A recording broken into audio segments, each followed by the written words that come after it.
Question number 5 को start करेंगे। इसमें हमें given in a circle of radius 21 centimetre an arc subtends an angle of 60 degree at the centre. Find the length of the arc, area of the sector formed by the arc and area of the segment formed by the corresponding code.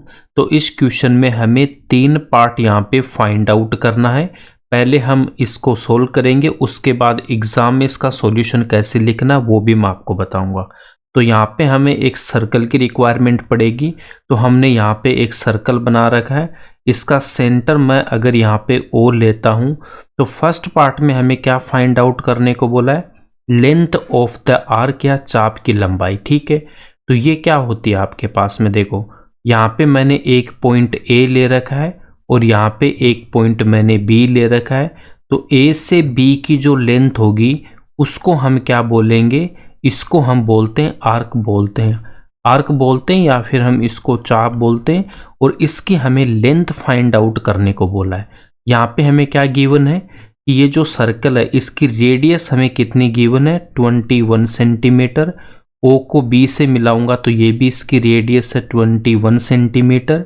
और angle यहाँ पे हमें given है कितना, 60 degree. यहाँ पे एक point मैं P लेता हूँ तो ए पी बी मेरे पास में आर्क बन गया। ए पी बी क्या बन गया, आपके पास में एक आर्क बन गया। और इसकी हमें लेंथ फाइंड आउट करना है। तो इसका फॉर्मूला आपको मैंने क्या बता रखा है, θ/360 इंटू 2πr। आप इंट्रोडक्शन वाला पार्ट पहले देख लेना, उसके बाद इसके क्वेश्चन को सोल्व करना। ठीक है, अब यहाँ पे इनकी हम वैल्यू पुट कर देंगे। थीटा की वैल्यू 60/360 इंटू 2 इंटू पाई की वैल्यू पुट करूँगा 22/7 इंटू आर रेडियस है तो यहाँ पे कितना हो जाएगा 21। तो पाई की वैल्यू हमने यहाँ पे कितनी पुट कर दी, 22/7। अब इसको मैं यहाँ पे सोल्व कर लेता हूँ। 0 से 0 कैंसिल करेंगे, 6 से 36 को कैंसिल करूँगा तो कितना 6 टाइम। उसके बाद में देखो 2 से इसको कैंसिल कर दूंगा तो यहाँ पे कितना आएगा 3। 7 से 21 को कैंसिल करूँगा तो 3। 3 से 3 को कैंसिल करूँगा तो यहाँ पे कितना आएगा 22 सेंटीमीटर। तो फर्स्ट वाले पार्ट का तो हमारे पास में आंसर आ गया 22 सेंटीमीटर। अब इसके बाद में देखो सेकेंड पार्ट में हमसे क्या बोला गया है, सेकंड पार्ट में हमसे बोला गया चाप द्वारा बनाए गए त्रिज्या खंड का क्षेत्रफल। इसका मतलब हमें सेक्टर का एरिया फाइंड आउट करना। ठीक है, तो सेक्टर हमारे पास में क्या हो जाएगा कि ये जो आपके पास में यहाँ पे बना है ये जो है वो क्या आपका सेक्टर है। इसी को हम सेक्टर बोलते हैं या फिर आप इसको क्या बोलोगे, माइनर सेक्टर बोलते हैं। ठीक है, तो इसका हमें एरिया यहाँ पे फाइंड आउट करना है। अब जब मैं इसका एरिया फाइंड आउट करूँगा तो यहाँ पे इसका फॉर्मूला आपको मैंने क्या बता रखा है, इसका फॉर्मूला होता है θ/360 इंटू πr²। तो सेकंड पार्ट को हम यहाँ पे सोल्व करते हैं। ये फर्स्ट पार्ट है, सेकंड पार्ट है। एरिया ऑफ सेक्टर की जब मैं बात करूँगा, त्रिज्य खंड का जो क्षेत्रफल है तो वो किसके इक्वल होगा, θ/360 इंटू πr²।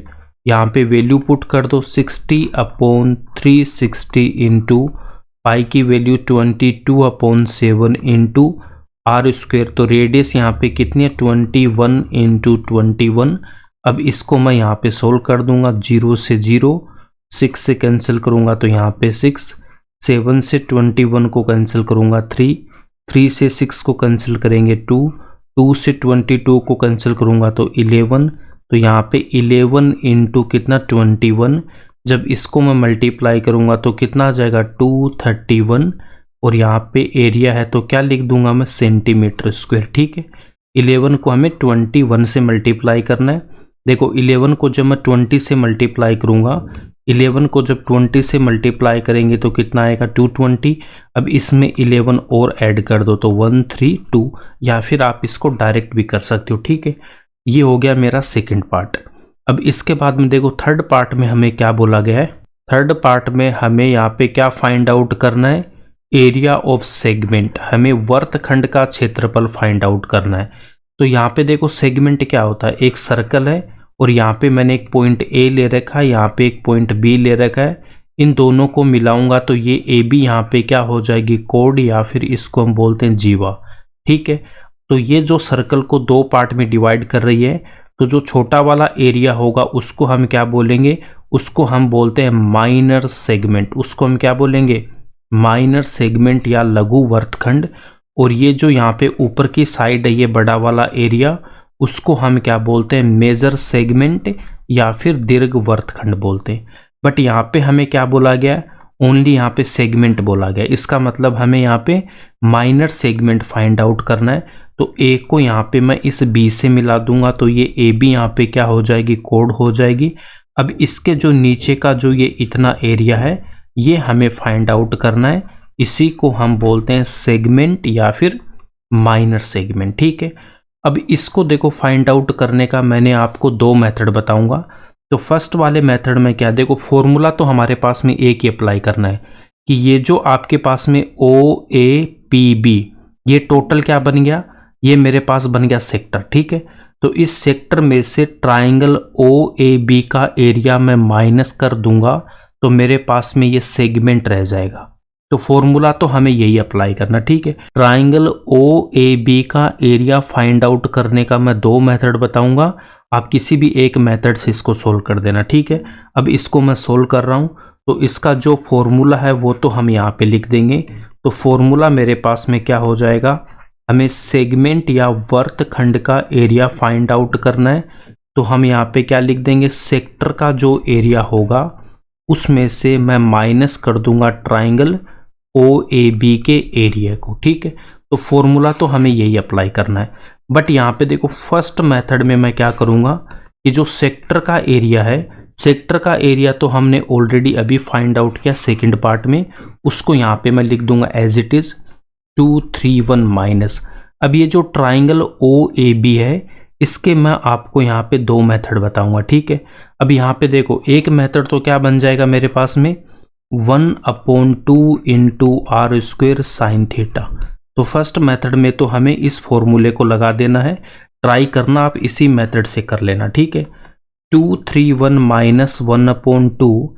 अब आर यहाँ पे क्या, रेडियस, तो रेडियस कितनी गिवन है 21 into 21 into sine theta, theta की वैल्यू यहाँ पे कितनी है 60, और साइन 60 की वैल्यू कितनी होती है, साइन 60 किसके इक्वल होता है, √3/2। ट्रिग्नोमेट्री वाले चैप्टर आपको पता होना चाहिए, जो ट्रिग्नोमेट्रिक टेबल होती है उसकी मैंने ट्रिक बता रखी है, चैप्टर नंबर 8 में जाके देख लेना, ये वैल्यू आपको पता होनी चाहिए। ठीक है, अब इसको हमें सोल्व कर लेना है। तो यहाँ पे ये जो साइन 60 है, इसकी मैं वैल्यू पुट कर दूंगा कितना, √3/2। ये नेक्स्ट स्टेप में करना है, मैं सॉल्यूशन बताऊंगा प्रॉपर कैसे करना है। तो अब इसको हम यहाँ पे सोल्व कर लेते हैं। 231 को रखा है एज इट इज। अब यहाँ पे देखो 21 को मैं 21 से मल्टीप्लाई करूंगा, तो कितना आ जाएगा 441। डिनोमिनेटर में देखो 2 इंटू 2 कितना आएगा, यहाँ पे 4 लिख दूंगा, और इंटू में कितना √3। 231 माइनस 441 इंटू √3/4 सेंटीमीटर स्क्वायर इसका आंसर हो जाएगा। फर्स्ट मेथड तो ये। अब सेकंड मेथड में आपको क्या करना है, देखो फॉर्मूला तो हम यही रखेंगे, सेकंड मेथड में फॉर्मूला तो हमें यही रखना है। देखो माइनर सेक्टर का जो एरिया है वो कितना आ जाएगा 231, उसके बाद माइनस। अब ये जो ट्राइंगल ओ ए बी है, यहाँ पे जो ट्राइंगल है मेरे पास में ओ ए बी, एंगल यहाँ पे कितना गिवन है 60 डिग्री का गिवन है। यहाँ पे देखो एंगल हमें 60 डिग्री का यहाँ पे गिवन है। तो इसका मतलब क्या है कि ये जो मेरे पास में यहाँ पे ओ ए इसकी रेडियस है एंड ओ बी भी रेडियस है। ठीक है, तो ये इस ट्राइंगल की दोनों साइड यहाँ पे इक्वल है, तो ये जो opposite angle A and angle B है ये भी इक्वल होगा। और जब मैं ट्राइंगल की प्रॉपर्टी से इसको अगर अक्स लिया, इसको भी अक्स लिया, और ट्राइंगल की प्रॉपर्टी क्या कहती है कि 60 प्लस अक्स कितना हो जाएगा 180 डिग्री होगा। ट्राइंगल के जो तीनों एंगल है उनका सम कितना होता है 180 डिग्री होता है। तो यहाँ से जब मैं अक्स की वैल्यू फाइंड आउट करूंगा तो यहाँ पे कितना आएगा 2x equals to 120, then x equals to 60 degree. तो एंगल ए भी 60 डिग्री, बी भी 60 डिग्री, तो तीनों एंगल यहाँ पे 60 डिग्री के आगे, तो ये इक्विलेटरल या समबाहु भुज त्रिभुज जिसकी तीनों भुजाएं सेम है, तो इसका मैंने आपको फॉर्मूला क्या बताया था, √3/4 इंटू साइड स्क्वायर। तो इसका फॉर्मूला क्या, √3/4 इंटू साइड, या फिर इसको हम बोलते हैं भुजा स्क्वायर। तो ये जो ट्राइंगल है मेरे पास में OAB, एंगल यहाँ पे 60 डिग्री है और इसकी साइड यहाँ पे 21, ये भी 21 है, तो ये भी कितनी है, 21 ही हो जाएगी, साइड तीनों इक्वल है इसकी। तो यहाँ पे देखो साइड का स्क्वायर हम लिख देंगे, तो 231 माइनस √3/4 इंटू यहाँ पे 21 का स्क्वायर, तो 21 इंटू 21, देन 231 माइनस, अब यहाँ पे देखो 21 को 21 से मल्टीप्लाई करूँगा, 441 इंटू √3/4 सेंटीमीटर स्क्वायर। तो यहाँ पे भी देख सकते हो यही आंसर यहाँ पे लिखा हुआ है और यही आंसर इसका यहाँ पे आ रहा है। तो आप किसी भी मेथड से कर लेना, बट एग्जाम में आप ट्राई करना कि फर्स्ट मेथड से करना, ये आपका हर एंगल पे अप्लाई हो जाएगा जो एंगल 90 डिग्री के इक्वल या फिर 90 से कम है उनके लिए, ठीक है। तो आप इंट्रोडक्शन वाला पार्ट देख लेना, बट फिर भी मैंने यहाँ पे आपको ईच एंड एवरी पॉइंट को एक्सप्लेन कर रखा है। अब एग्जाम में इसका सॉल्यूशन कैसे लिखना उसको यहाँ पे देख लो। एग्जाम में सॉल्यूशन लिखने के लिए जो गिवन क्वेश्चन है वहां से हम ये डायग्राम बना लेंगे। रेडियस यहाँ पे हमें गिवन है 21 centimetre, theta equals to 60 degree और पाई इक्वल्स टू हम 22/7 लेंगे। तो फर्स्ट वाले में length of arc AB θ/360 into 2πr, इनकी वैल्यू पुट करके सोल्व करूंगा तो आंसर आएगा 22 सेंटीमीटर। सेकंड पार्ट में हमें बोला कि जो सेक्टर है उसका एरिया बता दो, ठीक है। तो यहाँ पे जो सेक्टर है वो OAPB, ये मेरा सेक्टर बन जाएगा। तो इसका फॉर्मूला बनेगा θ/360 इंटू πr²। इनकी वैल्यू पुट करके जब सोल्व करूंगा तो 231 सेंटीमीटर स्क्वायर इसका आंसर हो जाएगा। थर्ड पार्ट को सोल्व करने के दो मेथड है। यहाँ पे हमें सेगमेंट फाइंड आउट करना है, तो सेगमेंट का एरिया फाइंड आउट करने का जो फर्स्ट मेथड है, फॉर्मूला तो हमें सेम रखना है, area of sector minus area of triangle OAB। तो सेक्टर का जो एरिया है वो हमने सेकंड पार्ट में फाइंड आउट कर रखा है 231, वहां से लिख देंगे। अब यहाँ पे ये जो आपके पास ट्राइंगल बना है ये इक्विलेटरल ट्राइंगल है, तो √3/4 इंटू साइड स्क्वायर वाले फॉर्मूले से जब सोल्व करूंगा तो साइड यहाँ पे 21 है, तो 21 इंटू 21, तो ये इसका आंसर हो जाएगा। अब इसके बाद में सेकंड पार्ट में ये जो ट्राइंगल OAB है इसका formula half into r² into sine theta, आप ट्राई करना इसी फॉर्मूले से इसको करने का, ठीक है। अब यहाँ पे इनकी वैल्यू पुट करेंगे, साइन 60 की वैल्यू √3/2, जब इसको सोल्व करूंगा तो ये इसका आंसर हो जाएगा। यहीं पे ये क्वेश्चन कंप्लीट होता है। अगर वीडियो पसंद आए तो इसको लाइक करना, ज़्यादा से ज़्यादा अपने दोस्तों के साथ शेयर करना एंड इस चैनल को सब्सक्राइब कर लेना।